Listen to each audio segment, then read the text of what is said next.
এক মুঠ ভাত, এক চিমটি লবণ আর একটু ভালোবাসা, এই নিয়েই চলে আমাদের প্রতিদিনের গল্প। আজ তোমাদের নিয়ে যাচ্ছি আমার রান্নাঘরে, যেখানে মায়ের হাতের স্বাদ, সংসারের মায়া আর পাটায় মোছা ভাতের মুগ্ধতা একসাথে মিশে আছে।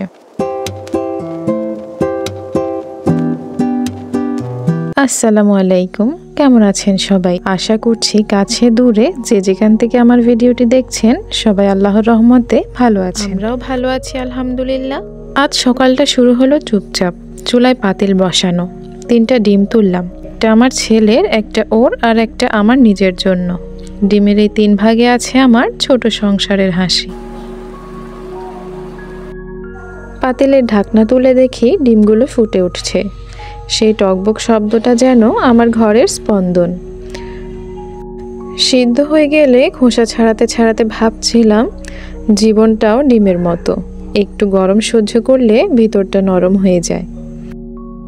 তো কাজের ফাঁকে একটু বলে নিই, আপনারা যদি আমার চ্যানেলে নতুন হয়ে থাকেন তাহলে অবশ্যই আমার চ্যানেলটিকে সাবস্ক্রাইব করে দিবেন।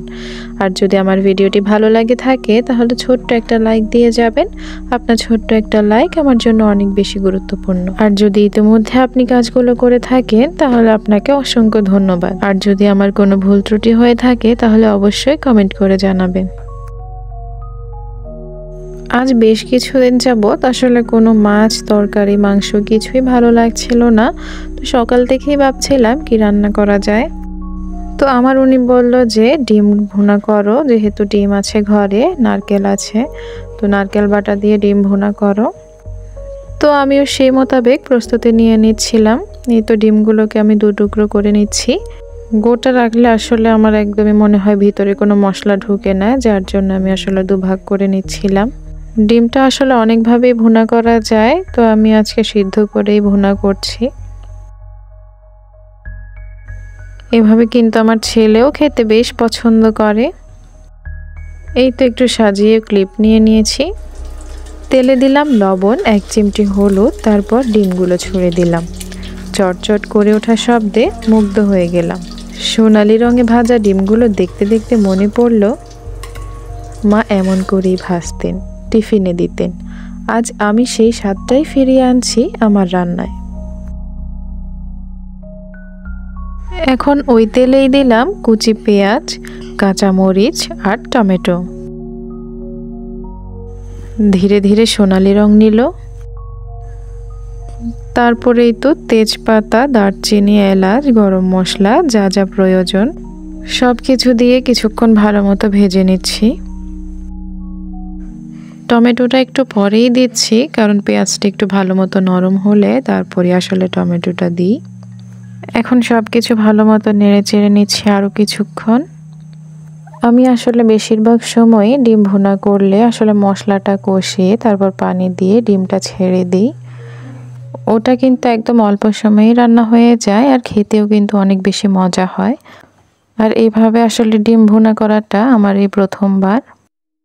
তারপরেই তো রসুন বাটা, আদা বাটা দিয়ে আরও কিছুক্ষণ নেড়ে চেড়ে নিচ্ছি যাতে কাঁচা গন্ধটা চলে যায়। তারপর স্বাদমতো লবণ দিয়ে আরও কিছুক্ষণ ভালোভাবে নেড়ে চেড়ে নিব। তারপর দিয়ে দিলাম গুঁড়া মশলাগুলো, যেমন লবণ, হলুদ, মরিচ গুঁড়ো, জিরা। সব কিছু দিয়ে ভালোভাবে মিশিয়ে একটু পানি দিয়ে ভালো মতো আমি মশলাটাকে কষিয়ে নিব। আমার মা সব সময় বলে তরকারি আসলে যত বেশি কষানো হয় তত বেশি মজা হয়। এর জন্য আমার মাঝে মাঝে আসলে তরকারি কষাতে কষাতে আমার রান্না করতেও অনেক বেশি দেরি হয়ে যায়। আর তরকারি রান্না করতে আমার একটু বেশি সময় লাগে। আমার ছোটোখাটো যা যা রান্না শেখা সব কিছুই কিন্তু আমার মায়ের থেকে শেখা। আর আমার মায়ের হাতের রান্না অনেক বেশি মজা হয়। আসলে আমার মনে হয় পৃথিবীর সব সন্তানদের কাছেই তাদের মায়ের রান্না বেস্ট। তারপর সব শেষে দিয়ে দিলাম নারকেল বাটা। এই গন্ধটাই আমার প্রিয়। মনে হয় রান্নাঘরে যেন ছোট একটা উৎসব। নারকেল বাটা দেওয়ার পর আরও কিছুক্ষণ মশলার সাথে ভালো মতো কষিয়ে নিচ্ছি। কষানো শেষ হয়ে গেলে এবার দিয়ে দিচ্ছি পরিমাণ মতো পানি। সামান্য একটু ফুটে উঠলেই দিয়ে দিচ্ছি ভাজা ডিমগুলো। তারপর ভালো মতো ফুটিয়ে ঝোলটা একটু কমে এলেই হয়ে যাবে আমাদের আজকের রেসিপি ডিম ভুনা। আমি কিন্তু পরবর্তীতে আরও একটা ডিম সিদ্ধ করে আস্তটাই দিয়ে দিয়েছি। সব শেষে কিছুটা ভাজা জিরের গুঁড়া দিয়ে তারপর ঝোলটা নিয়ে আমি নামিয়ে নিয়েছি। এবার পরিবেশনের পালা। এই ডিম ভুনা শুধু খাবার না, এটা শান্তির এক চামচ। এত মজা হয়েছিল খেতে, যেন একদম মায়ের হাতের রান্নার স্বাদ। দেখতেও কতটা লোভনীয় হয়েছে মাশাআল্লাহ। ছেলে আর ছেলের বাবা দুজনেই কিন্তু বেশ পছন্দ করেছে। এবার বরবটির পালা। বরবটি দিয়ে একটা দারুণ মজার ভর্তা বানাবো। তো তার জন্য প্রথমে বরবটিগুলো ছোট ছোট করে কেটে নিচ্ছি। দুদিন আগেও আমি সিম ভর্তা করেছিলাম, অনেক বেশি মজা হয়েছিল খেতে, যদিও আসলে ভিডিও ক্লিপ নেওয়া হয়নি। ইদানিং ভিডিও করতে ভীষণই অলস লাগে, একদমই মন চায় না ভিডিও করতে। একদিন ভিডিও করলে পরের দিন আর আসলে একদমই মন চায় না ক্যামেরাটা ধরি। আর ভিডিও করার পরেও আসলে তেমন কোনো রেসপন্স পাই না, যার জন্য ভিডিও করার আসলে উৎসাহটাও থাকে না। তো এই তো এখন বরবটি কাটা শেষে কাঁচামরিচ আর বরবটিগুলো আমি সিদ্ধ হওয়ার জন্য দিয়ে দিচ্ছি। আমরা মেয়েরা সারাদিন রান্নাঘরে ধোয়ার ভেতর ঘাম, তবুও হাসি মুখে সব করি। যখন সবাই তৃপ্তি নিয়ে খায় তখন মনে হয় এই হাসিগুলোই আমাদের পুরস্কার। আমাদের হাতের রান্না শুধু খাবার না, এটা সংসারের বন্ধন, ভালোবাসার ভাষা। ঢাকনা তুলে দেখছি যে বরবটিগুলো আর কাঁচামরিচগুলো সিদ্ধ হয়ে গেছে। তারপর পানিটা ঝরিয়ে নিলাম। সিদ্ধ করেও কিন্তু ভর্তাটা করা যায়, কিন্তু আমি সিদ্ধ করার পরে একটু তেলে ভেজে নিই, যাতে সিদ্ধ সিদ্ধ যে স্মেলটা ওটা যেন না থাকে, একটা ভাজা ভাজা ফ্লেভার আসে। ভাজার গন্ধে পুরো ঘরটা যেন মৌ মৌ করছিল। ভাজা হয়ে গেলে তো তুলে নিচ্ছি বাটিতে। এই বরবটির সাথে কিন্তু আজকে আরও একটা উপকরণ অ্যাড করব, আর সেটা হচ্ছে শুটকি, যেটা আমার খুবই পছন্দের। ভর্তার সাথে এই জিনিসটা না হলেই না। সামান্য একটু তেল নিয়ে শুটকিটাও ভেজে নিচ্ছি। একদম মচমচি করে ভাজবো, যেন পাটায় দেওয়ার সাথে সাথেই একদম মিলিয়ে যায়। শুটকি ভাজার যে একটা গন্ধ, এই গন্ধটাই আমাদের গ্রামের গন্ধ। তারপর সব কিছু সাজিয়ে গুছিয়ে চলে আসলাম পাটায়। পাটাটা মুছে পরিষ্কার করে নিয়েছি, মাটির ঘ্রাণ লেগে আছে তাতে। এই পাটায় বেটে ভর্তার স্বাদটা যে এত পাটায় বাটা ভর্তার স্বাদটাই আলাদা।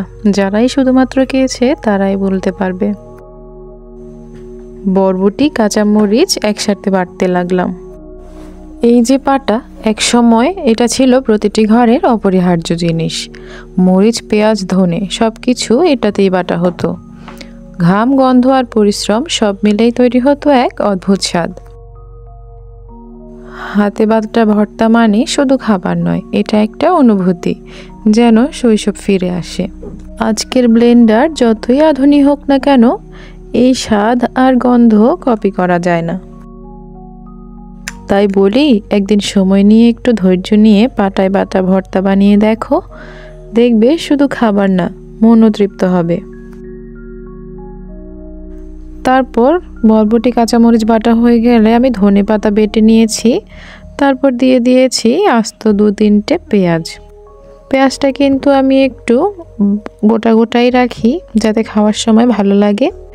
এরপর দিয়ে দিয়েছি পরিমাণ মতো লবণ, আর দেওয়া শেষ হয়ে গেলে ভালো মতো হাতে মেখে বানিয়ে নিয়েছি আমার আজকের বরবটি ভর্তা।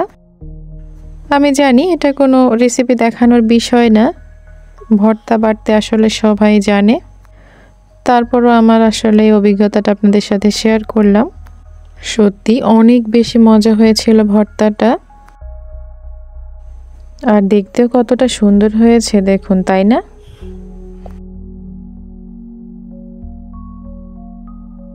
সব কিছু তৈরি হয়ে গেলে বসে পড়লাম পাটার পাশে। এক মুঠ গরম ভাত, একটু ভর্তা পাটার গায়ে মিশিয়ে নিলাম। প্রথম কোটা মুখে দিতেই মনে হলো এই তো জীবনের আসল সুখ। পাটার গন্ধ, ভর্তার ঝাঁঝ আর হাতে ভাতের উষ্ণতা, সব মিলে এক চামচ শান্তি। খেতে খেতে মনে পড়ল মাকে। মা বলতেন, রান্না ভালো করতে হলে মন ভালো রাখতে হয়। আজ বুঝি সেই কথাই সবচেয়ে সত্যি। মায়ের হাতের স্বাদ সময় পার হলেও হারায়নি, শুধু নতুন হাতে ফিরে আসছে নতুন গল্পে। আজকের দিনটা শেষ হলো পাটায় মোছা ভাতের গন্ধে। চুলা নিভে গেছে, হাঁড়ি ধোয়া শেষ, কিন্তু ঘর জুড়ে এখনো ভাসছে রান্নার উষ্ণতা। এই ছোট্ট রান্নাঘর, এই সহজ জীবন, এখানেই আমার সুখ, এখানেই আমার গল্প। রান্না শুধু রেসিপি নয়, রান্না মানে যত্ন, স্মৃতি আর ভালোবাসা, যেখান থেকে সংসারটা প্রতিদিন নতুন করে বেঁচে ওঠে। আজকের মতো এখানেই বিদায় নিচ্ছি। সবাই ভালো থাকবেন, সুস্থ থাকবেন আর জীবনটাকে সুন্দর মতো উপভোগ করবেন। আল্লাহ হাফেজ। আসসালামু আলাইকুম।